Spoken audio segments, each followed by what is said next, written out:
वो कहते हैं ना कि चिराग सबके बुझेंगे, हवा किसी की नहीं है। तो पाकिस्तान तहरीक इंसाफ के हवाले से या बाकी तो बहुत सारी बातें सुनते हैं, लेकिन मैं हमेशा कहता हूं कि जब हवाओं का रुख बदलेगा, जब तरजीहात बदलेंगी, तो ये सारे का सारा निजाम तिगनी का नाच नाचना शुरू कर देगा। अब खबर हम रोजाना सुनते हैं कि जी मुस्लिम लीग नून के हुकूमत ने फलां शख्स में उनकी हुकूमत के अंदर ऑफर हो गया, जिसमें हमने एक मिसाल देखी काशिफ अब्बासी साहब की, फिर हमने मिसाल देखी जुबैर अली खान, एक यंग जर्नलिस्ट हैं, उनको नौकरी से निकाला गया। लेकिन हुकूमत कहेगी जी हमारा इससे क्या लेना देना है, आपका लेना देना नहीं है या किसी और का लेना देना नहीं है, तो इन सहाफियों को ऑफर क्यों किया जा रहा है। लेकिन अब इल्ला माशाल्लाह इत्तलात ये है कि बारी मुस्लिम लीग नून की आ गई है, और मुस्लिम लीग नून के हवाले से भी बताया गया है कि वो भी कुछ शायद कौमी मफाद को या कौमी सलामती को या पाकिस्तान को शायद वो भी खतरा बनना शुरू हो गए हैं। हालांकि आजकल निजाम तो सारे का सारा उनके लिए है और उनके हक में है, फिर मालूम नहीं है कि उनको खतरा क्या है। मुगीस अली जर्नलिस्ट हैं और उनका बताना यह है कि अब तक की तलात के मुताबिक मुस्लिम लीग नून के रहनुमा जावेद लतीफ पर मीडिया पर आने पर गैर एलानिया पाबंदी लग गई है।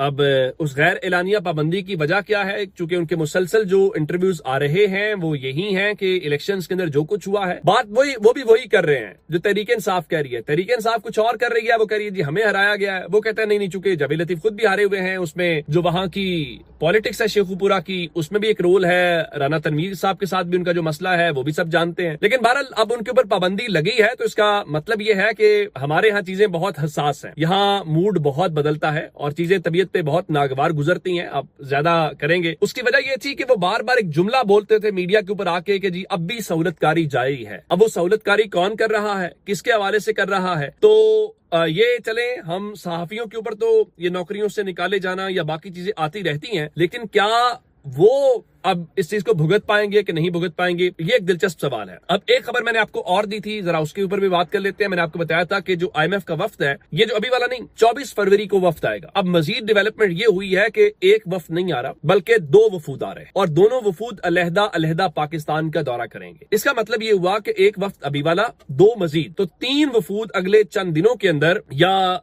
मार्च तक या अगले 1-1.5 महीने के अंदर पाकिस्तान का दौरा करेंगे। और वो पाकिस्तान का दौरा करके क्या कर रहे हैं, वो जायजा ले रहे हैं और उसकी बुनियाद के ऊपर वो रिपोर्ट देंगे और उस रिपोर्ट की बुनियाद के ऊपर चीजें जो है वो आगे चलेंगी। अब पहला वफ्द बताया गया है कि 24 फरवरी को इसी महीने पाकिस्तान आएगा, और जो IMF का दूसरा वफ्द है वो मार्च में आएगा। और ये दोनों वफूद और ये जो अभी वाला है, अभी वाले के मुतालिक तो बताया गया था उसका कर्ज से कोई ताल्लुक नहीं है, वो रूल ऑफ लॉ के मुतालिक, गवर्नेंस के मुतालिक, उन चीजों से मुतालिक है। अब जो 2 वफूद बाकी आएंगे उसके हवाले से देखना पड़ेगा, और इत्तलात ये है कि वो वफूद आके रिपोर्ट पेश करेंगे और उस रिपोर्ट के बाद जो IMF कर्ज की अगली किस्त है वो जारी होगी, यानी उन सिफारिशात की बुनियाद के ऊपर। अब जरा इसको एक तरफ रखें, और दूसरे नंबर के ऊपर यूरोपीय यूनियन का जो भी जायजा वफ्द आया हुआ था या उनके जो स्पेशल एनवॉय आए हुए थे उनको देख लीजिए। ये सब लोग जब जाकर रिपोर्ट पेश करेंगे तो हमारी मंजरकशी क्या होगी, और मंजरकशी होगी सुप्रीम कोर्ट से मुतालिक, मंजरकशी होगी मीडिया से मुतालिक, मंजरकशी होगी 26वीं तरमीम से मुतालिक। तो पाकिस्तान तो है नहीं जहां जिसका दिल किया उसको ऑफर कर दियो,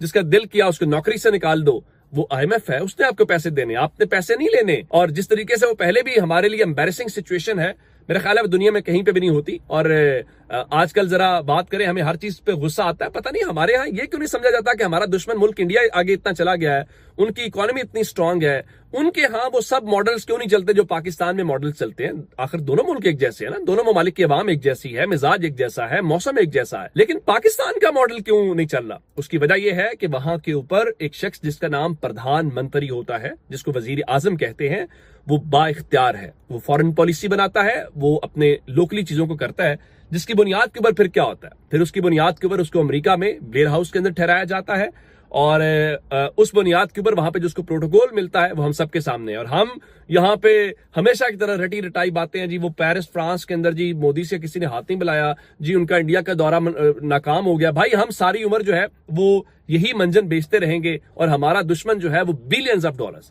600 अरब से ज्यादा, 6 अरब की बात नहीं कर रहा, 600 अरब डॉलर से ज्यादा उनके फॉरेन रिजर्व्स पड़े हुए हैं, और आपके पास 6 अरब डॉलर नहीं है। अभी आपसे पैसे वापस मांगे तो आप जो है वो हो जाएंगे। और हम क्या कर रहे हैं, नए जजेस आए हैं और नए जजेस के साथ ही काम शुरू हो गया है। और जनाब सुप्रीम कोर्ट में जो इलेक्शन पिटिशंस हैं उनसे मुतालिक एक बेंच नंबर 7 बनाया गया है और बेंच नंबर 7 बहुत दिलचस्प है। नईम अख्तर अफगान, जिनका बड़ा मेजर रोल रहा जनाब काजी फाइज ईसा के दौर के अंदर, वो और नए आने वाले जो जजेस हैं जिसमें सलाहुद्दीन साहब हैं और शकील अहमद हैं, उनको इस बेंच में शामिल किया गया है। इब्तदाई तौर पे तो इसमें बलूचिस्तान में हल्का बंदी और उससे मुतालिक के केस है वो उसको सुनेंगे, 21 फरवरी को समाअत करेंगे। लेकिन जाहिर है कि ये आगाज होगा और उसके बाद इस आगाज के साथ आगे चल के आने वाले तकरीबन तमाम जो केसेस हैं इलेक्शन से मुतालिक वो इन्हीं जो ज़ाहिर एक बेंच बन जाता है फिर उसको वो आगे कंटिन्यू किया जाता है तो आम प्रैक्टिस में। तो इसका मतलब ये होगा कि नए जजेस से ये तमाम जो इलेक्शन से मुतालिक केसेस हैं वो जल्दी जल्दी निपटवा लिए जाएंगे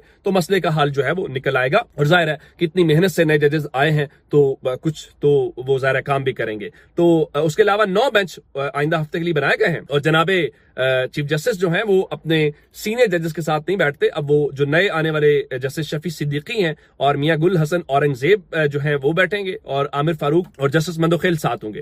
बिल्कुल ठीक है जनाब, अभी तो मजीद जजेस ले आए तो इस तरीके से चीजें जरा बेहतर हो जाएंगी। अच्छा, एक डेवलपमेंट और है, मैंने आपको बताया था कि तहरीक इंसाफ जो है वो एक तहरीक चलाने की कोशिश कर रही है और उनका ख्याल यह है कि रमजान के बाद एक मुल्क गिर तहरीक चलाई जाए और उसमें अपोजिशन को लाया जाए।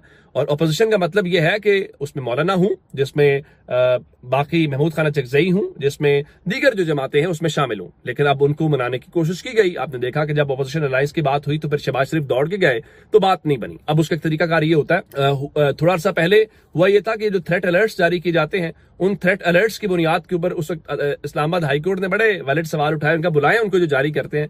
कहीं ऐसा ना हो कि हम इतनी नॉन सीरियसनेस दिखाएं सिर्फ अपने पॉलिटिकल मकासद के लिए कि हमारे इदारों के अलर्ट्स जो हैं उनको भी एक फॉर ग्रांटेड ले लिया जाए। तो अब चूंकि तहरीक इंसाफ कह रही है कि वो रमजान मुबारक के बाद जो है एक मूवमेंट चलाने जा रहे हैं और वो जो मूवमेंट है वो जाहिर है कि एक अवाम को लेके साथ होगी और हुकूमत मुखालिफ तहरीक होगी। तो जब अब शहबाज शरीफ के मिलने से बात नहीं बनी, मोहसिन नकवी साहब भी उनको राम करने में नाकाम हुए हैं, तो अब तक की जो इत्तलात हैं उनके मुताबिक जनाब मौलाना फजलुर रहमान साहब हैं, उनकी सिक्योरिटी के हवाले से जो थ्रेट अलर्ट है वो जारी कर दिया गया है। और अब इसका मकसद क्या होगा? इसका मकसद ये होगा कि आप चाहते हैं कि जो उनकी मूवमेंट है वो रिस्ट्रिक्ट हो जाए, लेकिन जेयूआई जो है वो इस थ्रेट अलर्ट को दबाव डालने की एक भोंडी हरकत या भोंडी कोशिश जो है वो उसको करार दे रही है। चले, आपका थ्रेट अलर्ट सही होगा, लेकिन मेरा एक सवाल है कि ऐसे में जब मुल्क के अंदर आप चैंपियंस ट्रॉफी करा रहे हैं और क्रिकेट इवेंट्स हो रहे हैं, या आप कह रहे हैं इन्वेस्टमेंट पाकिस्तान के अंदर आनी चाहिए, और जब आपकी मुल्क की बड़ी सियासी जमातों को आप सिक्योर नहीं कर पा रहे और उनको थ्रेट्स अलर्ट्स जारी कर रहे हैं,